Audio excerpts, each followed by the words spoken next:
الشيطان الرجيم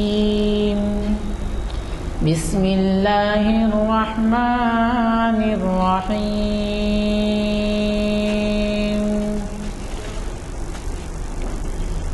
والعاديات ضبحا فالموريات قدحا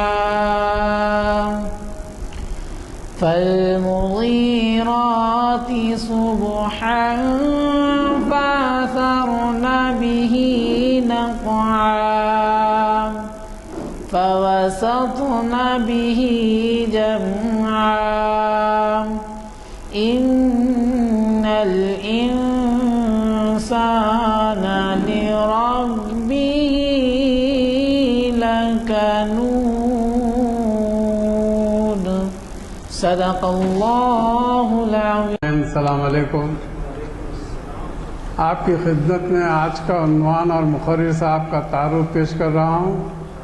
آپ حضرات جناب اقبال احمد انجینئر صاحب سے بخوبی واقف ہیں۔ موضوع خود کے تجویز کردہ عنوان مسلمانوں کے موجودہ مسائل کا حل کیا ہے، اس پر روشنی ڈال رہے ہیں۔ ہماری آج کی یہ محفل تاریخ اسلام کی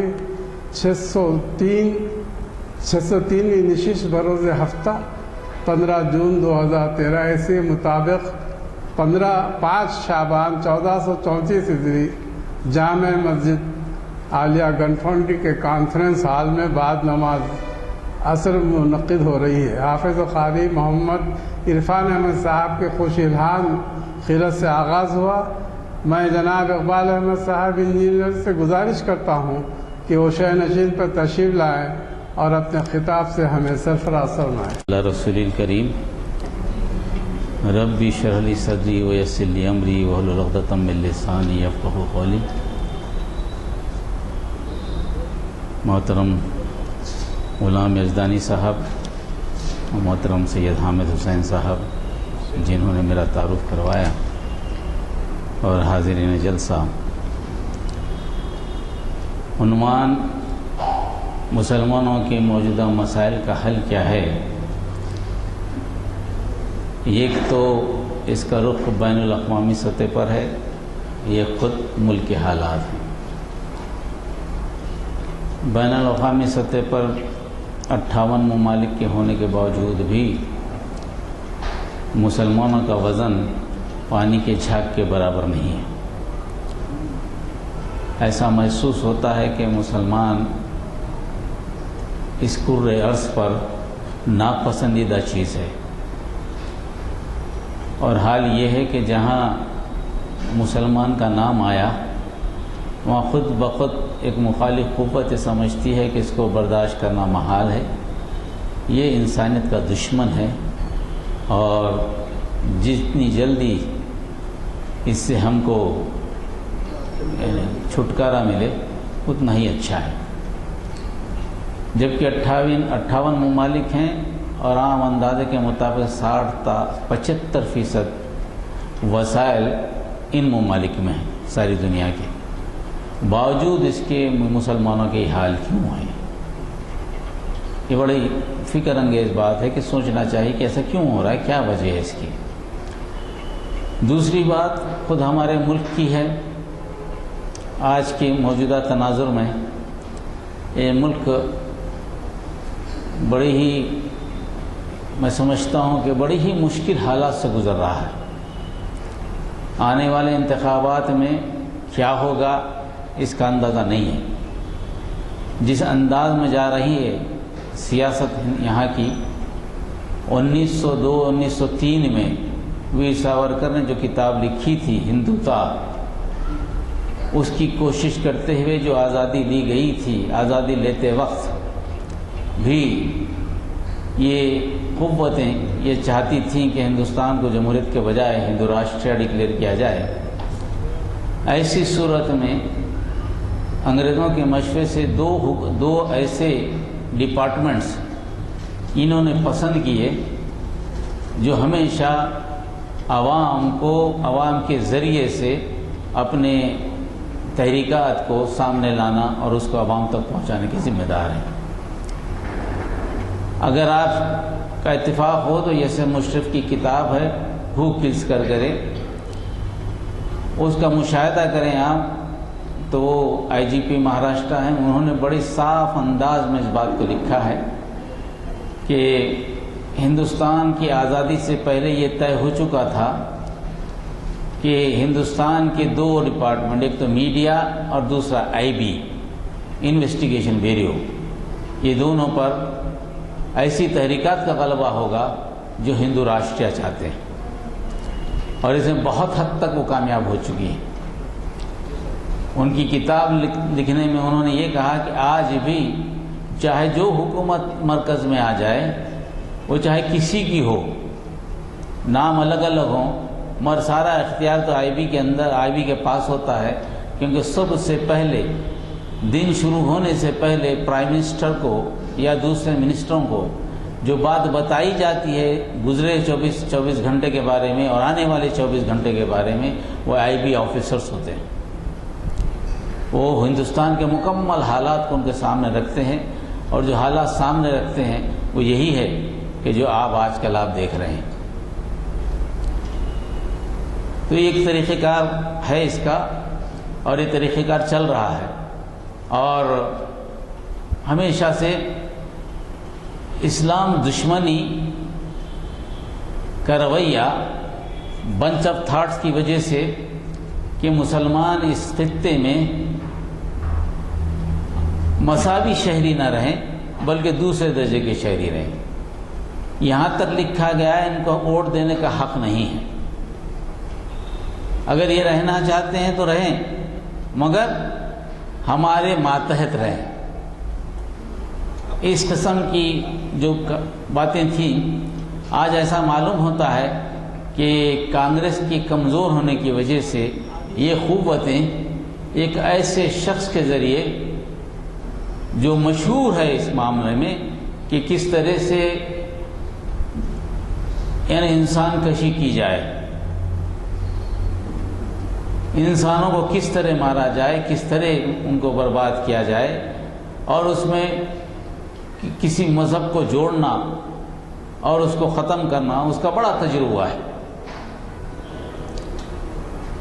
اور ایسا معلوم ہوتا ہے کہ سیکولر قوتیں اپنے آپ میں پہچان کھوتی جا رہی ہیں، اور اس کی زیادہ ذمہ داری تو لازمی بات ہے کہ یہاں بہت پرانی قدیم جماعت اس کی ذمہ داری رہی ہے۔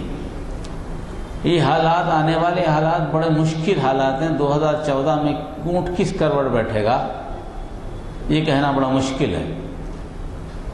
اگر اس ملک کو سیکولر باقی رکھنا ہے تو مسلمانوں کو ابھی سے کوشش کرنی پڑے گی تاکہ ان حالات سے ہم بچ سکیں۔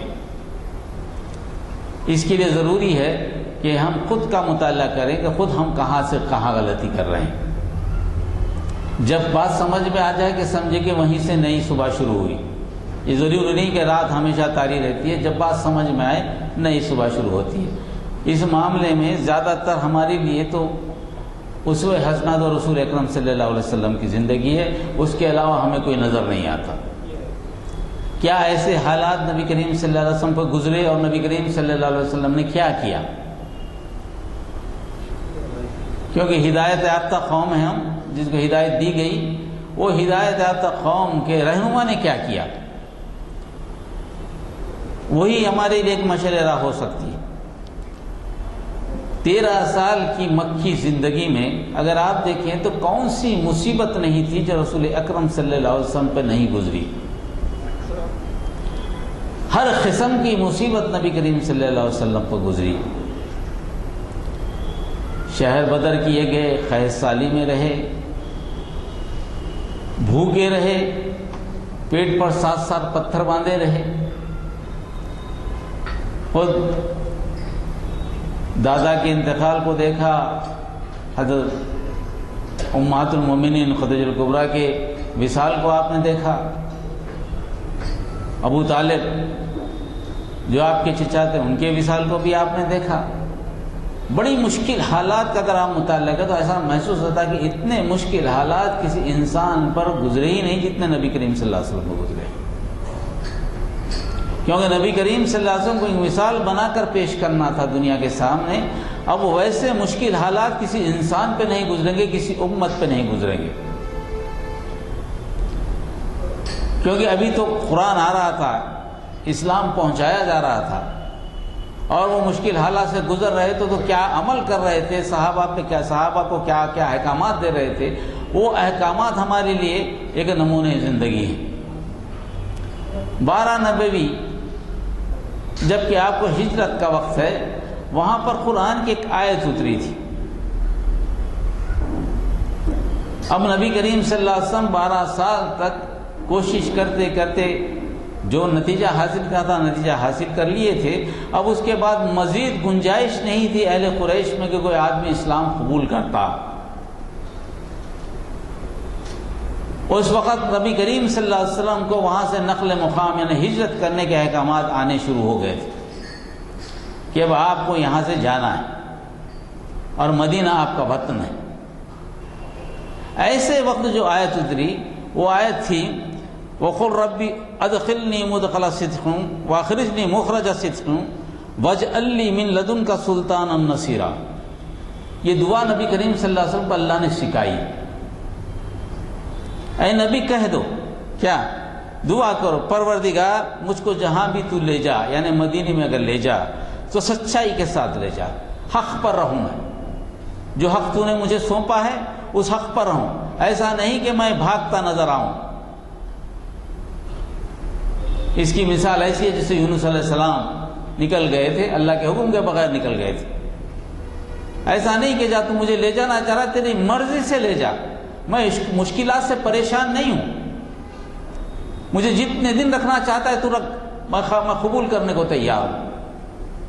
ایسا نہیں کہ میرا دیکھنا میرا پوچھنا تجھے ایسا محسوس ہو کہ میں گھبرا گیا ہوں، میں پریشان ہوں، ایسا نہیں۔ جو حق مجھے دیا ہے اس حق سے مجھے لے جا، داخل کر جہاں داخل کرنا ہے، اسی ایمان سے، اسی پیغام سے جس کے لیے تو نے مجھے مبعوث فرمایا ہے، اور جہاں سے بھی نکال سچائی سے نکال، یعنی مکے سے نکال تو ایسا نکال کہ مکمل ایمان ہو، ایسا نہ ہے کہ لوگ بعد میں نام رکھیں خدا نخواستہ 100 بار خدا نخواستہ یہاں سے تو بھاگ گئے، یہاں سے تو چلے گئے، ہم سے ڈر کے چلے گئے، ایسی گفتگو نہ ہو، ایسی بات نہ ہو، موت سے ڈر گئے، موت سے بھاگ گئے، ایسی کوئی گفتگو نہ ہو۔ اور اس کے بعد دیکھیے کہ نبی کریم صلی اللہ علیہ وسلم ہجرت کے بعد کسی نے نبی کریم صلی اللہ علیہ وسلم کو یہ نہیں کہا کہ نبی کریم صلی اللہ علیہ وسلم سے جاتے یعنی نعوذ باللہ من ذالک یہاں سے مشکلوں سے پریشان ہو کر گئے، نہیں، ایسا نہیں ہوا۔ یعنی سچائی سے نکال، صدق سے نکال، روب سے نکال، میرا روب رہے، میں نکل رہا ہوں تو بھی روب رہے، جہاں جا رہا ہوں میرا روب رہے، جو حق جو پہنچانا چاہتا وہ حق پہنچا، جو پیغام تو دے رہا ہے وہ لازمی بات ہے کہ تیری دنیا ہے، تو نے اس کو تخلیق کیا ہے، تیرا ہی قانون چلے، کوئی دوسروں کا قانون کیسا چلے، یہی پیغام تو میرے ذریعے سے پہنچایا جا رہا ہے، اس پیغام کو قائم رکھ۔ یہ دعا اللہ تعالیٰ نے نبی کریم صلی اللہ علیہ وسلم کو سکھائی ہے۔ اور آخری بات کیا سکھائی؟ وہ وَاجْعَلْ لِي مِن لَدُنْكَ سُلْطَانًا نَصِيرًا، نبی دعا کرو کہ اللہ تعالیٰ تمہیں کسی اقتدار کا سہارا دے دے، یا تمہیں اقتدار پہ بٹھا دے، یا کسی اقتدار کا سہارا دے دے، یعنی قوت حاصل ہو تم کو، جو پیغام میں پہنچانا چاہ رہے ہیں بزور قوت بھی تم لوگوں تک پہنچا سکو، ایسا نہیں کہ صرف بات ہی ہوتی رہی۔ اسی لیے امت کی تعریف بھی کہی تو اخرجت للناس تعمرون بالمعروف کنتم خیر امت اخرجت للناس تعمرون بالمعروف، تم بہترین امت ہو جو چن لی گئی ہو، نیکیوں کا حکم دیتی ہو، برائیوں سے روکتی ہو، حکم دینے میں بھی قوت ہے، روکنے میں بھی قوت ہے، حکم تو قوت والا ہی دے گا، روکے گا بھی تو قوت والا روکے گا، یعنی ایسی قوت، ایسی مسلمانوں کی امت ایسی ہے جو قوت رکھتی ہو، اقتدار رکھتی ہو باضابطہ۔ اسی کے تعلق سے حدیث شریف میں ایک جگہ آیا ہے جس کی تفسیر یوں ہے، نبی کریم صلی اللہ علیہ وسلم کی حدیث بات کرتی ہے کہ اللہ تعالیٰ حکومت کی طاقت سے ان چیزوں کی سدباب کر دیتا ہے جس کا سدباب قرآن سے نہیں کرتا۔ بڑی اہم حدیث. نبی کریم صلی اللہ علیہ وسلم نے فرمایا اللہ تعالیٰ حکومت کی طاقت سے ان چیزوں کا سدباب کر دیتا ہے جس کا سدباب قرآن سے نہیں کر سکتا. اور اس کی تفسیر کس کی حسن بصری اور قتادہ نے کی ہے. اسی کو ابن جریر اور ابن کثیر جیسے جریر القدر مفسرین نے اختیار کیا اس حدیث کے معنوں. اس کا مطلب یہ کہ قانون کا بانا بعض و تذکیر کرنا اپنی جگہ، مگر قانون کا نافذ کرنا اس کے لیے اقتدار چاہیے. قرآن کا پڑھا دینا، قرآن کے تعلق سے بول دینا ایک الگ چیز ہے، پڑھاتے رہیے بولتے رہیے، مگر اس کو نافذ کرنا، ہمیشہ یہ بولیے کہ چوری کے حکم سے ہاتھ کاٹ دیا جائے، پڑھاتے رہیے مگر اس کو عمل نہ ہو، اس کا چوری کرنے کے بعد بھی اس کا ہاتھ نہ کٹے تو کیا بات ہوئی. زنا کے مسئلے پہ کوڑے مارے جانا یا اس کو سنسار کر دینا، اگر ایسی کوئی چیز ہو، اگر وہ نافذ نہ ہو، خالی پڑھتے چلے جائیں تو بات کیا ہوئی. اللہ کا حکم نافذ ہی نہ ہو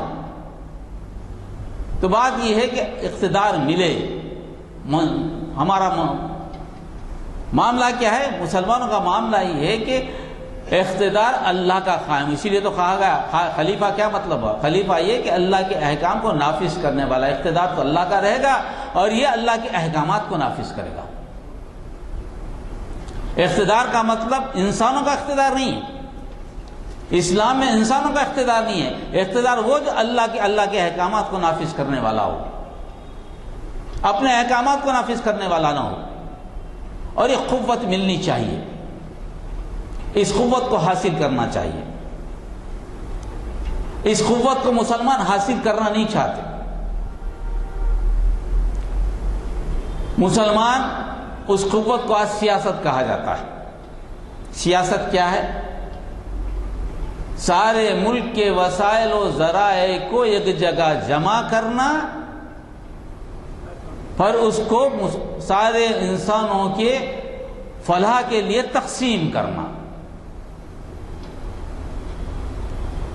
وہ لوگ جو امیر ہیں نہیں دیتے ان سے بھی ٹیکس لینا، جو پیداوار اچھی کریں ان سے بھی ٹیکس اچھا لینا، اور جہاں آپ کے مائنس نکل رہے ہیں ان سے بھی کچھ لینا. یعنی جتنے وسائل و ذرائع ہیں ان کو ایک جگہ جمع کرنا، پھر اس کے بعد جتنی ضرورت مند ہوں ان کو خرچ کرنا، اور ملک کی ترقی کے لیے بین الاقوامی سطح پر اس کو اونچا کرنے کے لیے، اس سے مقابلہ کرنے کے لیے اس کو استعمال کرنا. یہ ہے سیاست. آج پوری سیاست میں کیا ہوتی ہے بحث؟ بجٹ سیشن کی ہوتی ہے، اس کے بعد کوئی بحث نہیں ہوتی. بجٹ میں کس کو کیا مل رہا ہے؟ ساری سیاسی پارٹیوں کی نظر بجٹ پر ہوتی ہے کہ ہمیں کیا مل رہا ہے اس میں. تو یہاں جو بات کی گئی وہ یہی کہ تم کو وسائل و ذرائع حاصل ہوں. مگر مسلمانوں کا آج یہ عالم ہے، خاص طور پر وہاں جو مسلم حکمراں ہیں وہ بھی ایسے مسلمانوں کو داخلہ نہیں دیتے حکومت میں جو اللہ کا قانون نافذ کرنا چاہتے ہیں. ان کو داخلہ نہیں ہے. اللہ کو بیچنے والوں کا داخلہ ہے، اسلام کو بیچنے والوں کا داخلہ ہے. کہنے کو تو 58 ممالک ہیں، مگر کہاں یہ ایک جگہ بھی بتائی کہ شریعت مکمل طور پر نافذ ہے؟ نہیں نافذ ہے. چند ممالک میں نظر آتی ہے، مگر شریعت کے وہ احکامات تو نہیں. وراثت تو کہیں نہیں ہے شریعت میں. وراثت تو خلافت کی مخالفت میں ہے. جہاں وراثت آئے گی خلافت ختم ہوگی، ملوکیت آئے گی. یہی تو معاملہ تھا جو ہوا امام حسین اور یزید کے درمیان. کیا معاملہ تھا؟ وراثت ہمیشہ خلافت کی مخالفت میں رہی ہے. تو جہاں بھی شریعت نافذی نہیں ہے، اتنے سارے مسلمان ہیں، ہر چوتھا آدمی مسلمان ہے، کہیں بھی قرآن مکمل طور پر نافذی نہیں ہے. جب اقتدار پہ قرآن نافذ نہ ہو تو پھر بتائیے کہ بھئی مدد کدھر سے آئے گی؟ کیوں آئے گی مدد؟ کس لیے آئے گی؟ اس لیے کہ صرف آپ لا الہ الا اللہ محمد رسول اللہ بولتے ہیں اس لیے مدد آئے گی؟ مدد تو قرآن میں کو مکمل نافذ کرنے پر آئے گی. سب سے بڑا جھگڑا تو یہ ہے ہمارے پاس کہ ہم سیاست سے اپنے آپ کو دور رکھتے ہیں. اور چونکہ سیاست سے دور رکھتے ہیں اور یہ سمجھتے ہیں کہ بری چیز ہے، اس میں پیسہ آنے والا ہے، تو لازمی بات ہے کہ حریص لوگ ہی اس میں جائیں گے، لالچ کرنے والے لوگ جائیں گے، کردار کے لوگ تو جاتے نہیں۔ جب آپ نے میدان خالی چھوڑ دیا، میدان خالی تو رہنے والا نہیں ہے، کیونکہ سب سے بڑا مشکل مرحلہ رسول اکرم صلی اللہ علیہ وسلم کو یہیں ملا، جب آپ اقتدار الہی قائم کرنے کی کوشش کیے، جب قانون کا نفاذ ہوا مدینے کے بعد۔ مسائل تو وہاں سے ہوئے، یہاں تو عقیدے کا مسئلہ تھا، وہاں لوگوں سے حقوق العباد کس طرح ادا کیے جائیں، وہاں مسائل پیدا ہوئے۔ اس اعتبار سے اگر آپ دیکھیں تو سب سے پہلے بین الاقوامی سطح پر کوئی ایسا ملک ہمیں نظر نہیں آتا جو اسلامی شریعت کو مکمل طور پر نافذ کر ایک مثال کے طور پر دنیا کے سامنے پیش کرے، اور یہ بہت بڑی کمزوری ہے۔ کہنے کو مسلم ممالک ہیں لیکن اسلامی ملک کوئی نظر نہیں آتا۔ اس وجہ سے ہر طرف وسائل و ذرائع رکھنے کے باوجود بھی ہر طرف مسلمان ایسا معلوم ہوتا ہے بے وزن بنا کر رکھ دیا گیا ہے، کیونکہ اللہ کو فالو نہیں کرتا، اپنی خواہشات کو فالو کرتا ہے، اپنے مفادات کو دیکھتا ہے، اسلام کے مفاد کو نہیں دیکھتا۔ ہر آدمی اپنے مفاد کو دیکھتا ہے کہ دنیا میں مجھے کیا مل جائے، دنیا میں شہرت مل جائے، میں بڑا ہو جاؤں۔ تو یہ اسلامی فکر نہیں ہے، اس کی وجہ سے ہر جگہ مشکل ہے۔ خاص طور پہ ان ممالک میں جہاں مسلم اقلیت میں ہے، وہاں تو اور بھی بڑا مسئلہ ہے، وہاں تو ان کی شناخت پر بات آ پڑی۔ ہندوستان کا آج جس ماحول میں ہندوستان ہے، اگر خدا نخواستہ 100 بار خدا نخواستہ ہماری مخالف قوتیں وہ اقتدار حاصل کر لیں جو اقتدار انہوں نے حاصل کیا، جیسے کہ یو پی میں امت شاہ کو بھیجا گیا، وہ امت شاہ جس نے گجرات میں فسادات کی کمان سنبھالی تھی، اس نے کیا کیا تھا؟ جہاں جہاں مسلمان آباد ہیں، جس جگہ پر جس ایریے میں مسلمان آباد ہیں، مسلمان کانگریس کو ووٹ دیتے ہیں، وہاں سے ان کو مار کر بھگایا۔ ان ایریے میں مسلمان نہیں بستا، وہاں صرف جو ہے نا غیر مسلم آبادی رہتی ہے، اور مسلمان ایک جگہ جمع ہو گئے۔ اب معاملہ جو ہے کانگریس اور بی جے پی کا رہا، تو کانگریس اور بی جے پی میں لازمی بات ہے کہ پلہ تو بی جے پی کا بھاری رہا، مسلمان جتاتے تھے کانگریس کو، اور وہاں مسلمان ہے باقی نہیں ہے۔ یہ نقل مقام کر مسلمانوں کی نسل کشی کر نقل مقام کر مسلمانوں کو ایک جگہ جمع کر دیا گیا، ٹاپو میں جمع کر دیا گیا۔ مسلمان گجرات میں ہے ضرور، مگر محدود دائرے میں۔ اگر وہاں ایک ایم پی سیٹ ہے، 3-4 ایم ایل اے ہیں، تو عمر بھر وہ اقتدار پر اثر انداز نہیں ہو سکتے۔ اگر یہ تجربہ ہر ریاست میں اپنایا جائے تو کیا حال ہوگا مسلمانوں کا؟ کہاں رہیں گے مسلمان؟ یو پی جیسی بڑی ریاست میں بھیجا گیا، جس طرح سیکولر جماعتیں ہماری ہیں جو کچھ بھی ہیں، جیسے بھی نام سیکولر کا ہے۔ کانگریس نے بھی بی جے پی کو ہٹانے کی کوشش نہیں کی گجرات میں، انہوں نے تو اس کو بڑھاوا دیا۔ وہ اس لیے بڑھاوا دیا کہ اس کو ایک مثال بنا کر مسلم ووٹ لے سکیں، ایک ہمارے ڈرانے کے ایک چیز کو، جو ایک آدمی کو جو بڑھاوا دیتے ہیں وہی بڑھاوا دیا گیا۔ تو یہ دو جماعتیں جو اپنے مفادات کے لیے ٹکرا رہی ہیں اور دونوں بھی مسلمانوں سے کھیل رہی ہیں، کیا ہم ہمیشہ اسی چکر میں پھنستے رہیں گے؟ کیا نبی کریم صلی اللہ علیہ وسلم نے یہی کہا ہے کہ مسلمان ہمیشہ دوسروں کے تحت اپنے مسائل کو حل کریں؟ نہیں، ایسا تو نہیں کہا۔ رسول اکرم صلی اللہ علیہ وسلم نے جس جمہوریت میں تم ہو، جس سیاست میں تم ہو، اس سیاست میں اپنے اقتدار میں شامل ہونے کو ممکن بناؤ، اپنی حیثیت کو منواؤ، اپنی شناخت کو بچاؤ، اپنے آپ کو اہل ثابت کرو تاکہ تم اثر انداز ہو سکو دوسروں کے پاس، کیونکہ تمہارا معاملہ دوسرے جو بھٹکے ہوئے ان کو ایک طرف بلانا ہے، اپنی طرف بلانا ہے۔ مگر مسلمان اس فیلڈ سے بھاگتا ہوا نظر آتا۔ آج ہندوستان جیسے بڑے ملک میں جہاں دنیا کی سب سے بڑی آبادی مسلمانوں کی ہے، اس کی کوئی ایک سیاسی جماعت نہیں ہے۔ مسلمان اب بھی گھبراتا ہے، تقسیم ہند کے نام سے ابھی بھی گھبراتا ہے، اپنی سیاسی جماعت بولنے کو گھبراتا ہے، اپنی سیاسی جماعت رکھنے کو گھبراتا ہے دوسروں کے ساتھ. جیسا کہ نیشنل ہیرالڈ کے افتتاح کے وقت پنڈت نہرو نے جو پالیسی بنائی تھی اخبار کی، وہ اخبار تو آیا تھا کانگریس کی پالیسیوں کو منظر پر لانا، کانگریس کی تعریف کرنا، اسی بنیاد پر نیشنل ہیرالڈ قائم ہوا تھا. خود وائی صاحب کو انہوں نے ایک بات کہی تھی، انہوں نے کہا دیکھو اس اخبار کا ایک مقصد یہ بھی ہے کہ مسلمانوں میں کبھی بھی سیاسی قیادت کو ابھرنے نہیں دینا.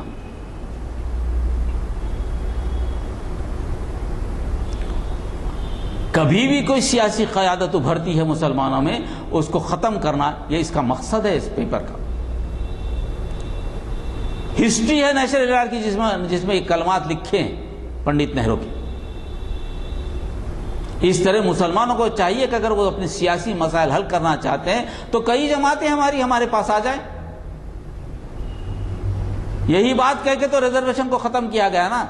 سردار پٹیل نے کیا کہا تھا، پنڈت نہرو جیسے لوگ ہیں، ایسے سارے لوگ ہیں تو مسلمانوں کو ریزرویشن کیوں چاہیے؟ ایسے لوگ تو مسلمانوں کو ٹیک کیئر کر لیں گے، اب ریزرویشن کی کوئی ضرورت نہیں ہے. جس میں سے ابوالکلام آزاد اور حفیظ الرحمان صاحب نے واک آؤٹ کیا تھا. کیا ہوا حال؟ تو ان سچویشن میں مسلمان کو سوچنا پڑے گا. دیکھیے کسی جماعت میں بھی آپ اس کے منشور اور مقصد کے تحت کام کریں گے. کتنے مسلمان ہیں جماعتوں میں دوسرے؟ کوئی ایک مسلمان آواز اٹھاتا ہے؟ نہیں اٹھاتا. ابھی قتل ہو گیا، اندر جو ہے رکھ کر مسلمان کو مار دیا گیا، چاہے کسی جگہ کا ہو. کون سا آدمی، کس نے آواز اٹھائی؟ کئی مسلمان ہیں ہماری جماعتوں میں. ایک آدمی نے بھی آواز اٹھائی کہ قتل کیوں ہوا، کس مسئلے پر ہوا، اس کی وجہ کیا ہے؟ ایک آدمی نے بھی آواز اٹھائی. کہنے کو تو بڑے ہیں ریپرزنٹیشن، ہمارے ہر جماعت میں ریپرزنٹیشن ہے. ایسے لوگوں سے تو کام نہیں ہوگا. وہ مجبور ہوں گے بیچارے، ہم کے خلاف نہیں، مجبور ہوں گے وہ. مگر ایسے تو حالات نہیں بدلیں گے. 60 سال سے آپ نے یہ دیکھ لیا، ہر جماعت کی آپ نے تائید کی. کون سی جماعت ایسے جس کی تائید مسلمانوں نے نہیں کی؟ بتائیے. آج چھوٹی چھوٹی جماعتیں ناموں سے، قبیلوں سے، کاسٹ سسٹم کی پالیٹکس، ہر کاسٹ اپنی حیثیت کو منواتی ہے. ہر کاسٹ اپنی حیثیت سے امیدواروں کو چنتی ہے کاسٹ پالیٹکس میں. مگر مسلمان اس قابل بھی نہیں ہے کہ اپنے امیدوار کو چنے. اگر چنتا بھی ہے، جب کھڑا رہتا ہے تو معاملہ یہ کہ سارے کے سارے لوگ متفق ہو کر اس کو ہرا دیتے. اس کیفیت میں مسلمانوں کو سوچنے کی ضرورت ہے. رسول اکرم صلی اللہ علیہ وسلم نے سیاست کو دور نہیں رکھا. مذہب اور سیاست قطعی الگ نہیں ہے. یہ تو صلاح الدین ایوبی کے بعد، جیتنے کے بعد اٹھایا ہوا فتنہ ہے ویسٹرن تہذیب کا کہ مذہب اور سیاست الگ ہے. مذہب اور سیاست کو قطعی ہے. سیاست مذہب کا ایک حصہ ہے، سیاست دین کا ایک حصہ ہے. دین کو نکال نہیں سکتے آپ. جدا ہو دین سیاست سے تو رہ جاتی ہے چنگیزی، نہیں ہٹا سکتے. تو مسلمان کو غور و فکر کرنا پڑے گا آنے والے حالات میں کہ سیاست میں ہم کیسا رول ادا کریں. ان کی اپنی خود جماعت ہو اور وہ جماعت قومی سطح پر ہو. قومی سطح پر ہو، پارلیمنٹ میں کوئی بولنے والا ہو، اسمبلی میں کوئی بولنے والا ہو، ایسی کوئی جماعت ہو جو اقتدار میں شامل ہونے والی ہو. اس کے لیے سوچنا پڑے گا. نبی کریم صلی اللہ علیہ وسلم کو اللہ تعالیٰ نے یہ دعا سکھائی، وَاجْعَلْ لِي مِن لَدُنْكَ سُلْطَانًا نَصِيرًا. اے اللہ میرے لیے کوئی اقتدار کو میرا سہارا بنا دے یا مجھے اقتدار دے دے. جب جا رہے ہیں مدینے کو، نقل مقام کر جا رہے ہیں، وہاں معلوم ہے کہ اللہ تعالیٰ جو ہے نا آپ کو پناہ دے گا، آپ کا مقام وہی بننے والا ہے. وہاں رہیں گے تو اقتدار الہی آ جائے اور میں اس کا خلیفہ بن جاؤں. یہ فکر رسول اکرم صلی اللہ علیہ وسلم کو قرآن میں سکھائی گئی. ہر جگہ کوششیں ہو رہی ہوں گی، ایسا نہیں کہ نہیں ہو رہی، مگر ان کو دبایا جا رہا ہے. ایسا نہیں کہ مسلمان غافل، ایسا بھی نہیں، دبایا جا رہا ہے. مگر ہندوستان میں مسلمان اس معاملے میں سوچنا نہیں چاہتا. مسلمان ابھی بھی یہ سوچتا ہے کہ ہم مل جائیں گے تو ہمارے خلاف جو حکومت ہے وہ متحد ہو جائیں گے. ارے کب متحد نہیں ہو؟ ابھی اور کیا متحد ہوں گے آپ کے لیے؟ سچر کمیٹی کی رپورٹ جس میں مسلمان بڑا زور و شور مچاتے ہیں، میں تو یہ سمجھتا ہوں کلنک ہے آپ کے لیے۔ وہ اس لیے کہ ثابت کر دیا ہے کہ جو فیصلہ ہندوستان نے کیا تھا 1903 میں، آج مسلمان ہندوستان میں اس حالت کو پہنچ چکے ہیں۔ اقتدار پہ رہنے والی قوم، 1000 سال تک حکومت کرنے والی قوم، آج شیڈول کاسٹ شیڈول ٹرائب سے نیچے ہیں۔ سچر کمیٹی کا رپورٹ کا یہ بھی ایک طریقہ کار، جنہوں میں کئی مرتبہ میں نے مضامین میں لکھا ہے اس کو۔ ہم اس کو سمجھتے ہیں کہ بڑی ہماری تائید ہو رہی ہوگی تائید، مگر کس انداز میں تائید ہو رہی وہ بھی ہمیں سوچنا پڑے گا۔ ایک چیز ہے جو سیاست کے بارے میں آپ کو جب تک نہیں سوچیں گے، اقتدار میں جب تک نہیں جائیں گے، ان میدانوں میں نہیں جائیں جہاں قانون نافذ کرنا ہے، کیونکہ ہر ملک میں 2 طبقے ہوتے ہیں، ایک حکمران طبقہ، ایک محکوم طبقہ۔ حکمران طبقہ قلیل تعداد میں ہوتا ہے، سارے وسائل 87-90% وسائل اس کے پاس ہوتے ہیں۔ جو محکوم طبقہ ہوتا ہے وہ 90% ہوتا ہے، اس کے پاس کوئی وسائل نہیں رکھتے، اور اب تک آپ اسی طبقے میں، آپ کے پاس کوئی وسائل نہیں ہے، اس میں داخلہ لینا پڑے گا آپ کو وسائل لینے کے لیے۔ اس طبقے میں، حکمران طبقے میں آپ کا داخلہ ہونا ضروری ہے، اقتدار میں آپ کی شرکت ضروری ہے، اس کے بجائے کچھ نہیں کر سکتے آپ۔ اب اس کے بعد ایک مسئلہ آتا ہے ہمارے پاس کہ بھائی پیسہ کہاں سے آئے گا، دولت کہاں سے آئے گی؟ اس کے لیے بھی اگر آپ غور کریں تو مسلمانوں نے ہر چیز کو نافذ کیا، جماعت با جماعت نافذ ہوئی، روزے پورے رمضان میں رکھے گئے اجتماعی طور پر، حج بھی اجتماعی طور پر ہوتا ہے۔ ایک چوتھا فرض زکوٰۃ کا ہے، اس زکوٰۃ کو اجتماعی طور پر جمع کرنے کی مسلمانوں نے کوشش ہی نہیں کی۔ اللہ تعالیٰ نے اس امت کو باضابطہ طور پر اقتدار اور معیشت میں کامیاب امت بنایا ہے، اس کو دوسروں کے پاس ہاتھ پھیلانے کی قطعی ضرورت نہیں، اس کے پاس خود اتنے وسائل و ذرائع ہیں، اگر اجتماعی طور پر استعمال کرے تو کسی سے مانگنے کی ضرورت نہیں، کسی سے بھیک مانگنے کی ضرورت نہیں اس امت کو۔ مگر بڑی بدقسمتی ہے کہ اجتماعی نظام نہیں ہمارے پاس زکوٰۃ کا، اس کو نافذ کرنے میں ہم کامیاب نہیں، انفرادی طور پر ہم دیتے ہیں، انفرادی طور پر اس کا تصور ہی نہیں ہے زکوٰۃ کا، ادا ہو جاتی ہوگی واللہ عالم، ادا ہو جاتی ہوگی، مگر کوئی بھی ایسا کام جو مرکزی سطح پر ہو اس کو قائم کیے بغیر ادا ہو جانے کا تصور، کیا یہ تصور بے چین نہیں کرتا ہمیں؟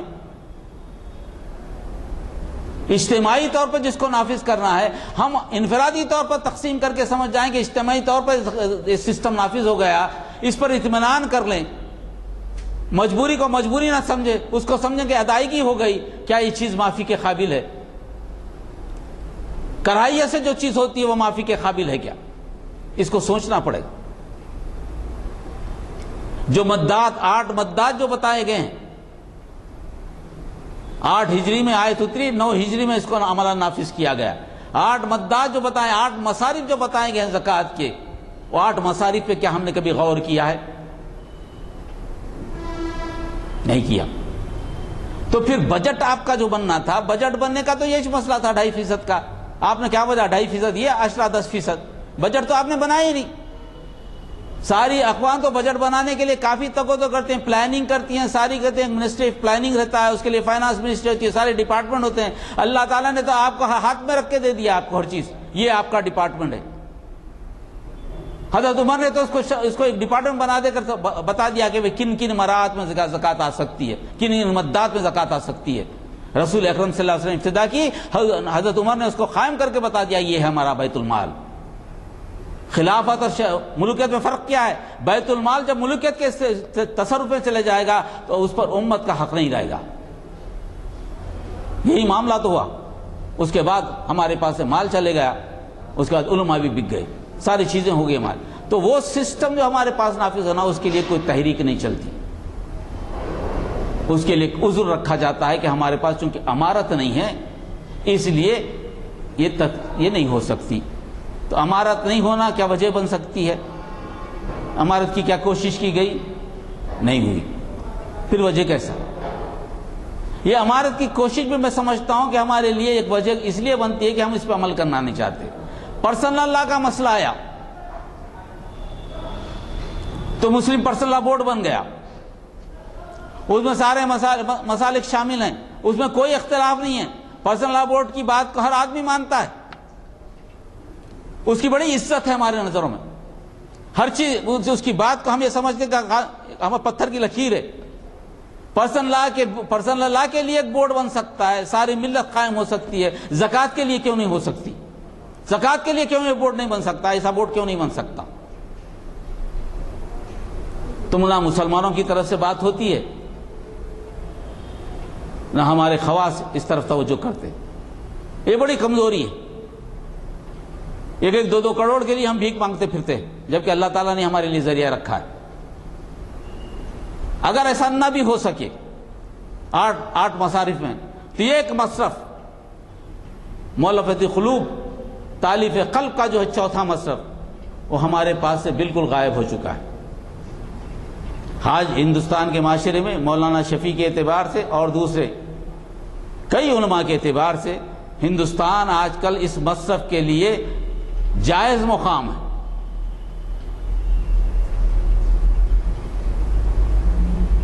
صرف ایک مقصد تالیف قلوب کے لیے زکوٰۃ قبول کی جائے، استعمال کی جائے۔ تالیف قلوب میں کیا تھا؟ حضور نبی کریم صلی اللہ علیہ وسلم اس مصرف کو 3 چیزوں میں استعمال کرتے تھے۔ ایک تو یہ کہ اسلام کا وہ سب سے بڑا دشمن جس کی عداوت بڑی ہے، اس کو پیسے بھیج کر اس کے دل کو نرم کرنے کی کوشش، یعنی غیر مسلم کو زکوٰۃ میں سے ایک حصہ نکال کر بھیج کر اس کی عداوت جو بڑی ہے اس کی عداوت کو کم کرنے کی کوشش نبی کریم صلی اللہ علیہ وسلم اس مصرف سے کرتے تھے۔ دوسری بڑی کوشش یہ تھی کہ ایسے لوگ جو اسلام دشمنی میں ہیں، مسلمانوں سے دشمنی رکھتے ہیں، ان میں کوئی ایسا فرد جو پیسہ لے کر مسلمانوں کی طرف آ جائے، مسلمانوں کے لیے کام کرے، اسلام کے لیے فائدہ مند ہو، مسلمانوں کے لیے فائدہ مند ہو، نبی کریم صلی اللہ علیہ وسلم اس کے پاس پیسے بھیجا کرتے تھے۔ دیکھیے اپنا دین کیسا دین ہے، جن مسائل کو نبی کریم صلی اللہ علیہ وسلم کے ہمارے سامنے نہیں۔ تیسرے وہ جو غیر مسلم مسلمان بن جایا کرتے تھے، ابھی ان کا ایمان پختہ نہیں تھا، یہ ڈر تھا کہ مصائب و مشکلات سے کہیں وہ پھر پلٹ نہ جائیں، ان کے لیے اس مد میں سے استعمال کیا جاتا تھا۔ اس کے بعد بھی کئی مداد نہ گئی، 3 مداد تو نبی کریم صلی اللہ علیہ وسلم کے زمانے میں ہوا کرتے تھے۔ حضرت عمر کے زمانے میں ہوا یہ کہ نبی کریم صلی اللہ علیہ وسلم کے وصال مبارک کے بعد جن کو رقم دی جاتی تھی، جن کو بڑے بڑے باغات وغیرہ بھی دیے گئے تھے، وہ حضرت ابوبکر صدیق کے پاس پہنچے، کہنے لگے کہ ہمارے لیے تو نبی کریم صلی اللہ علیہ وسلم کا یہ فیصلہ تھا، اب نبی کریم صلی اللہ علیہ وسلم تو رخصت ہو گئے ہیں، انہیں فکر ہوئی کہ بھئی ابھی جاری رہے گا نہیں رہے گا۔ حضرت ابوبکر صدیق کے پاس پہنچے، کہا کہ بھئی ہمارے لیے تو ملا کرتے تھے، اب کیا معاملہ ہے؟ ابوبکر صدیق نے کہا کہ جب نبی کریم صلی اللہ علیہ وسلم دیتے ہیں تو مجھے کیا، میں تو راضی ہوں اس کے اوپر، تو ان سے دستخط کرا لیے۔ اب ان کے دل میں بات یہ آئی کہ حضرت ابوبکر صدیق کو خلیفہ بنانے میں ذرا سی کچھ مشکلات ہوئی تھیں، انہوں نے کہا کہ ان کے حکم کو کتنے لوگ مانیں گے کتنے نہیں مانیں گے نہیں معلوم، چلو اب دوسرے صحابیوں سے بھی دستخط لے لیں۔ اب پہنچے حضرت عمر کے پاس اور پورا قصہ سنا ہے۔ حضرت عمر نے پورا قصہ سنا، کہا تم کیا چاہتے ہو؟ میں نے کہا حضرت ابوبکر صدیق نے دستخط کر دی، آپ بھی دستخط کر دیجئے۔ حضرت عمر نے کہا لاؤ کہاں پر ہے کاغذ؟ لائے، حضرت عمر نے کاغذ پھاڑ کر پھینک دیا، کیا کہ اب تمہاری ضرورت نہیں ہے، اسلام مضبوط ہو چکا ہے، اب تمہاری ضرورت نہیں۔ اس وقت کا معاملہ اور تھا، اس وقت کا معاملہ اور ہے۔ اس عمل کے اعتبار سے علماء میں اختلاف ہے، علماء کہتے ہیں کہ یہ مصرف ختم ہو گیا، دوسرے کہتے ہیں کہ نہیں، قرآن کی آیت منسوخ نہیں، قرآن کی آیت ہے، منسوخ ہونا ہے تو نبی کے زمانے میں منسوخ ہونا تھا، اور منسوخ کی بات یہ ہے کوئی آیت منسوخ ہوتی ہے اس جیسی ہے، اس سے بہتر آیت آ جاتی ہے۔ نہیں ہوئی، اور اس کے بعد ہمارے پاس یہ بس سلسلہ چلا کے آئے بند. مگر ہندوستان کی کیفیت کو دیکھیے، جب حضرت عمر نے کہا، حضرت عمر نے معطل کیا، منسوخ نہیں کیا.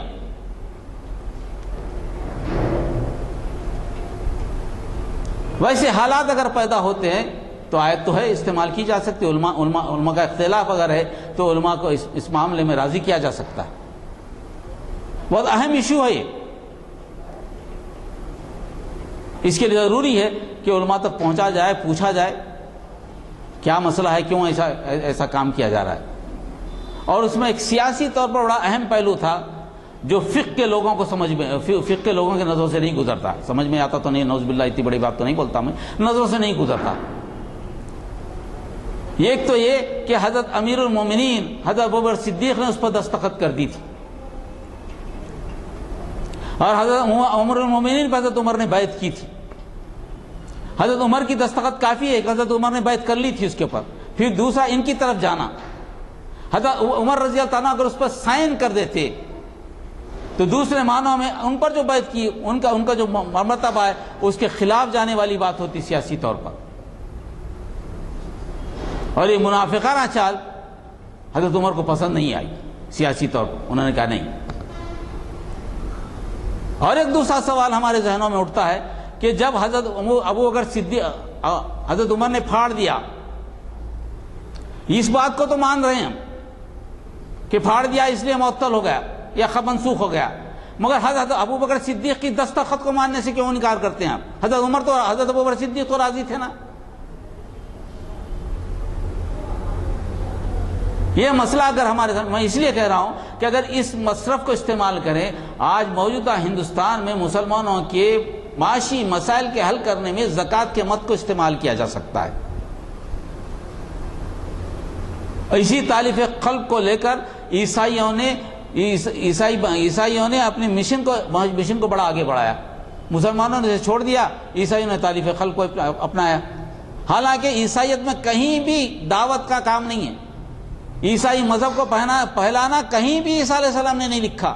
موسیٰ علیہ السلام نے کبھی نہیں کہا کہ عیسائی مذہب کو پھیلاؤ، کیونکہ موسیٰ علیہ السلام کے زمانے میں عوام کو اجازت ہی نہیں تھی مذہب کو پھیلانے کی. عیسیٰ علیہ السلام بھی کے زمانے میں بھی عیسائیوں کو اجازت نہیں تھی کہ اپنے مذہب کو دوسروں تک پھیلاؤ،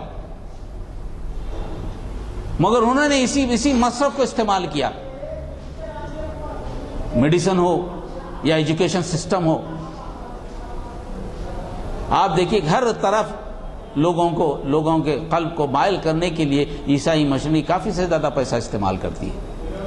اور آپ کو یہ بتا دوں، میں تکلیف سے کیوں کہہ رہا ہوں کہ آندھرا کی سائٹ پر اور رائل سیما کی سائٹ پر اگر جائیں تو وہاں مسلم آبادی کی غربت کا اندازہ شاید ہم یہاں بیٹھ کر نقل نہیں لگا سکتے.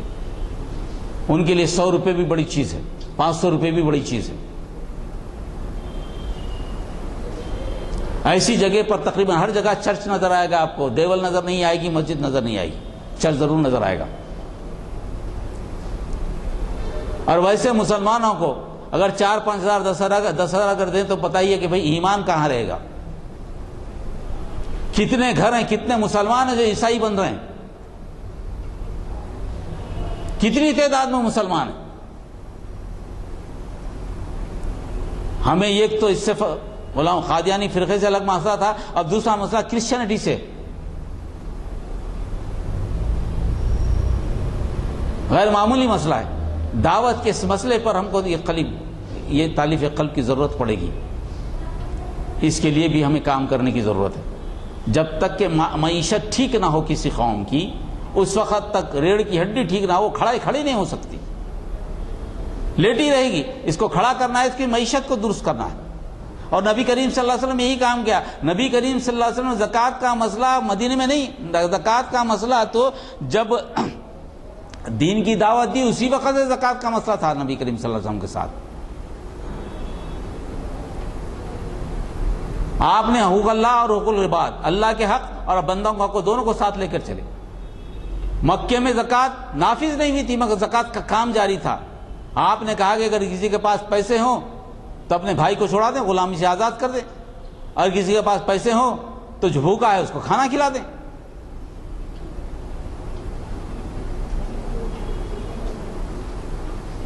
یہی بات جب مدینے میں پہنچی تو مدینے کے ابتدائی دور میں آپ نے کیا، قرآن میں کیا حکم ہے؟ یسألونک ماذا ینفقون قل العفو، لوگ آپ سے سوال کرتے ہیں نبی کریم صلی اللہ علیہ وسلم کیا ہے، تو کہو گے جو کچھ بچ جائے تمہارے پاس اس سب کو تقسیم کر دو۔ یعنی وہ حالات ایسے تھے کہ جو ایک روز کا کھانا رکھ کر اگر آپ کے پاس زیادہ تو پورے کا پورا مال آپ کے بھائیوں میں تقسیم کر دے، کچھ بچائے نہیں، بچانے کا تو سوال ہی نہیں، حالات ایسے تھی، ایک فیملی سسٹم۔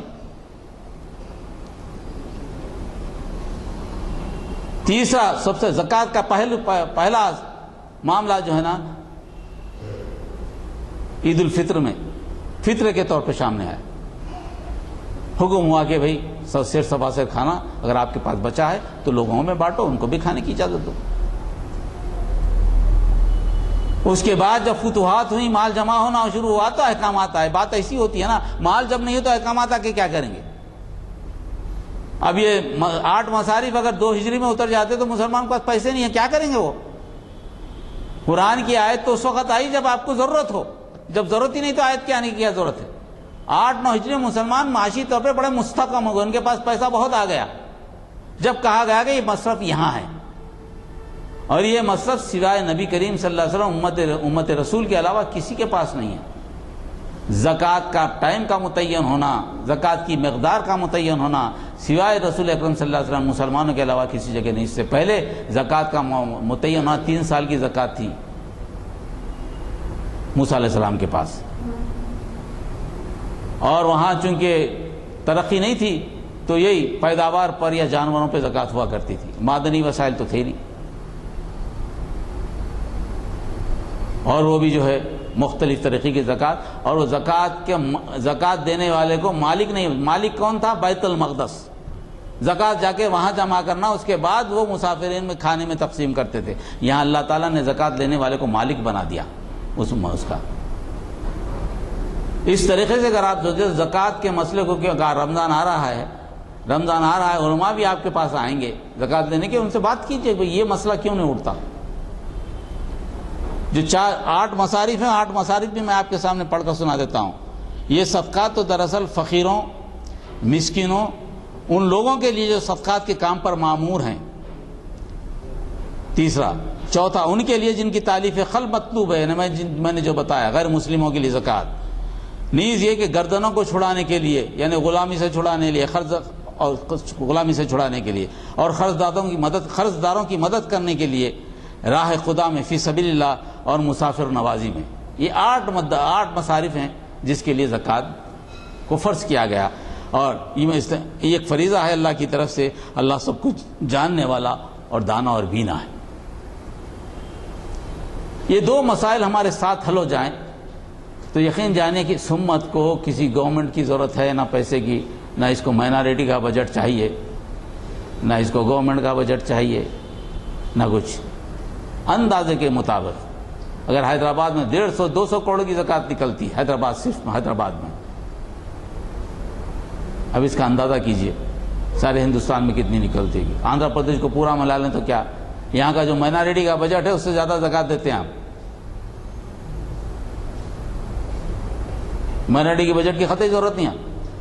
تو اس قوم کو اللہ تعالیٰ نے کسی کے سامنے ہاتھ پھیلانے کے لیے نہیں بھیجا، اس امت کو اللہ تعالیٰ نے مضبوط بنا کر بھیجا۔